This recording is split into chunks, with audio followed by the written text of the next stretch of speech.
Hey everyone, Mike here, and as I promised, I'm starting the series on selling on eBay, and this is the first episode.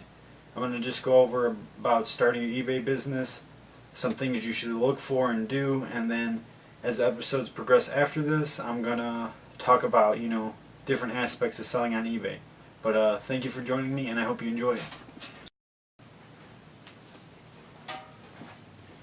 Alright, so when you're trying to figure out something you're going to sell online full-time to turn it into a business, just look for things that you know about, things that you can learn about. So if you don't know any specific type of good, go study up on it, find out a good product to sell. It's hard because there's a lot of people already selling stuff, but there's still plenty of opportunity to sell. You really just have to do your research and learn. I mean, there's tons of people selling retro video games and I still do it, so it's a matter of is there room in the market for you and can you afford to sell that item. Plus, just look in your local neighborhood and stuff and see if there's any wholesalers around you. For instance, I have a very big video game distribution company pretty close to me. I mean, maybe a 35-minute drive, and they'll let me come pick up my orders instead of paying for shipping to me, and then I could save money on large orders or that kind of thing. Another main thing is when you start selling on eBay, I mean, I'm assuming at this point, if you're watching this video, this is for someone who's already sold at least a few things on eBay and has a decent feedback rating. I would not try to turn your eBay into a business until you have a decent amount of feedback. Like right now I have 376 positive feedback, and I've got that in 2 years, most of it in 1 year.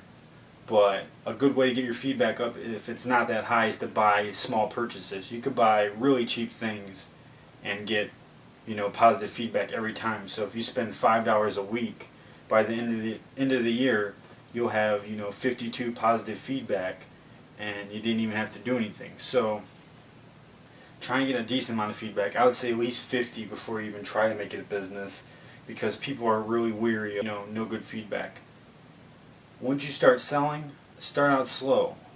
Sell a few things. If it's doing good, start selling more. If it's doing good, sell some more.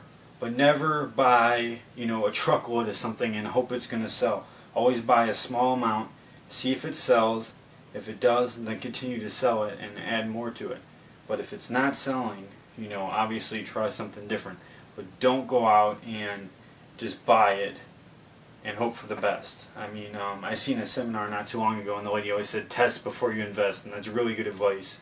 Make sure you test it before you spend a lot of money on it. Really, make sure you do. And once you start selling, quite a bit, be consistent, pack things safely, follow all the rules on eBay. That way you don't have any issues. And once you really start turning it into a business, make sure you dedicate a small area for packing and shipping. Make sure you keep stuff organized. A lot of people don't have fancy computer programs to keep their inventory and sales and all that. That's fine. You can do a handwritten journal. The IRS, if they ever audited you, actually accepts handwritten journals as long as they're written at that time. You can't just you can't find out you're getting audited and then write the whole journal the day before, because they don't accept that. But if you go in every day and update it and they can tell there's different types of writing and pen and it doesn't look like it was all written at once, they'll accept it to a certain extent. Keep receipts and that kind of thing. And really, if you're going to step it up to a business, you really need to find all the legal aspects and understand what you're getting into. There's a lot of legal aspects to eBay that people don't realize, and they just start selling, and really illegally, because they don't understand it. So I know Cliff Inico, I think is his name. He's one of the leading lawyers on eBay, and you can just Google his name. I got it right here. It is Cliff, C-L-I-F-F, Inico, E-N-N-I-C-O.